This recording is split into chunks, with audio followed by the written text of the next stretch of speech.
ஃபாஸ்ட்டாக செய்யக்கூடிய ஒரு எக் கிரேவி தான் நம்ம பார்க்க போகிறோம். அதுக்காக நான் 2 எக் எடுத்திருக்கேன். அதை நல்லா பாயில் பண்ணி வச்சுருக்கேன். அதுக்கப்புறமா ஒரு பெரிய வெங்காயத்தை ஸ்லைஸ் பண்ணியிருக்கேன். அதுக்கப்புறமா ஒரு தக்காளியை நல்லா அரைச்சி எடுத்திருக்கேன். அதுக்கப்புறமா கொஞ்சமாக இஞ்சி பூண்டு பேஸ்ட் எடுத்திருக்கேன். வாங்க இப்போ நம்ம எப்படி செய்யலான்றதை பார்க்கலாம். ஸ்டவ் ஆன் பண்ணிக்கிறேன். இப்போ பேன் நல்லா சூடாயிடுச்சு. இப்போ நம்ம இதில் ஆயில் ஆட் பண்ணிக்கலாம். நான் இன்னைக்கு கடலெண்ணெய் ஆட் பண்ணியிருக்கேன். செக்கில் ஆட்டின கடலெண்ணெய் 2 ஸ்பூன். இப்போ நம்ம எண்ணெய் சூடாயிடுச்சு. இதில் நம்ம ஆனியன் ஆட் பண்ணிடலாம்.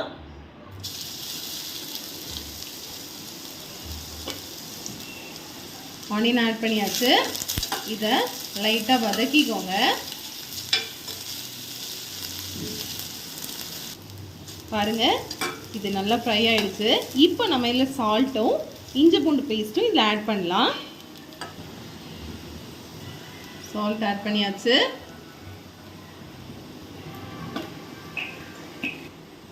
இஞ்சி பூண்டு பேஸ்ட்டையும் இதில் ஆட் பண்ணிடலாம்.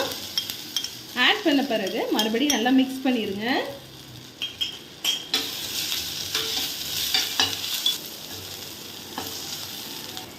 நல்லா கோல்டன் ப்ரௌன் ஆகிற வரைக்கும் இதை நல்லா வதக்கிக்கலாம். இப்போ நான் என்ன பண்ண போகிறேன் அப்படின்னா, இந்த ஆனியன் எல்லாம் கொஞ்சமாக இந்த சைடில் ஒதுக்கிக்கிறேன். ஒதுக்கியாச்சு. இப்போது நான் எக்கை ஹாஃபாக கட் பண்ணியிருக்கேன். இந்த மாதிரி கட் பண்ணியிருக்கேன். இப்போ இந்த எக்கை மாற்றி வச்சு இப்படி வச்சுருங்க. மாற்றி வச்சாச்சு. பாருங்க, எக் அப்படியே ரோஸ்ட் ஆகிட்டே இருக்கும். ஒரு 2 மினிட்ஸ் அப்படியே விட்டுருங்க. பாருங்க, இந்த எக்கு நல்லா ஒரு சைடு ஃப்ரை ஆயிடுச்சு. இதை மறுபடியும் மாற்றி போட்டுடலாம்.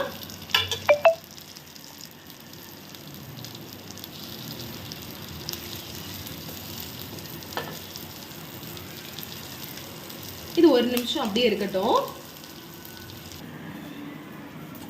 எக்கு நல்லா ஃப்ரை ஆயிடுச்சு. நான் என்ன பண்ணிட்டேன் அப்படின்னா, இந்த எக்கை இன்னொரு பவுல்ல ட்ரான்ஸ்ஃபர் பண்ணிட்டேன்.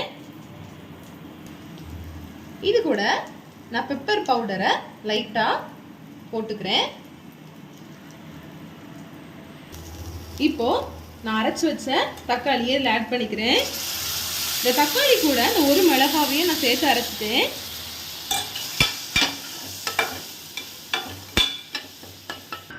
இது கூட நான் கொஞ்சமா தண்ணி ஆட் பண்ணிக்கிறேன். தண்ணி ஆட் பண்ணிட்டு நல்லா மிக்ஸ் பண்ணிக்கோங்க. நல்லா மிக்ஸ் பண்ணியாச்சு. இது 2 நிமிஷம் அப்படியே விட்டுருங்க. அப்பதான் கொஞ்சம் பச்சை வாடை போகும். இந்த பச்சை வாடை போகிற வரைக்கும் இது அப்படியே இருக்கட்டும். இது கூட நான் 1 ஸ்பூன் சில்லி பவுடர் ஆட் பண்றேன். 1 பிஞ்ச் மஞ்சள் தூள் ஆட் பண்றேன். 1/2 ஸ்பூன் கொரியாண்டர் பவுடர் ஆட் பண்றேன்.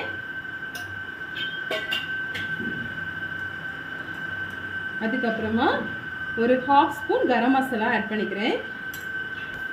இதை நல்லா மிக்ஸ் பண்ணலாம்.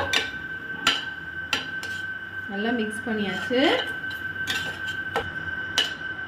பாருங்க, நல்லா மிக்ஸ் பண்ணியாச்சு. இப்போ கொஞ்சம் திக்காக இருக்கிறதுனால நான் கொஞ்சமாக இதில் தண்ணி ஆட் பண்ணுறேன். தண்ணி கொஞ்சம் கொஞ்சமாக ஆட் பண்ணுங்க. இந்த மசாலா வாடை போகிற வரைக்கும் ஒரு 1 மினிட் இது அப்படியே இருக்கட்டும். பாருங்க, இப்போ எண்ணெய் நல்லா பிரிஞ்சு வந்துருச்சு.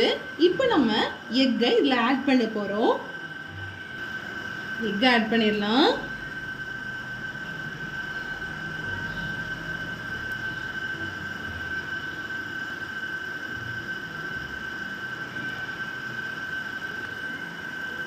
எக் ஆட் பண்ணியாச்சு. இப்போ இந்த எக்கை அப்படி மாற்றி போட்டுக்கோங்க. பாருங்க, நம்மளோட எக் கிரேவி ரெடி ஆயிடுச்சு. நல்லா வந்துருச்சு. இப்போ நம்ம அப்படியே சர்வ் பண்ணலாம். Thank you. God bless you.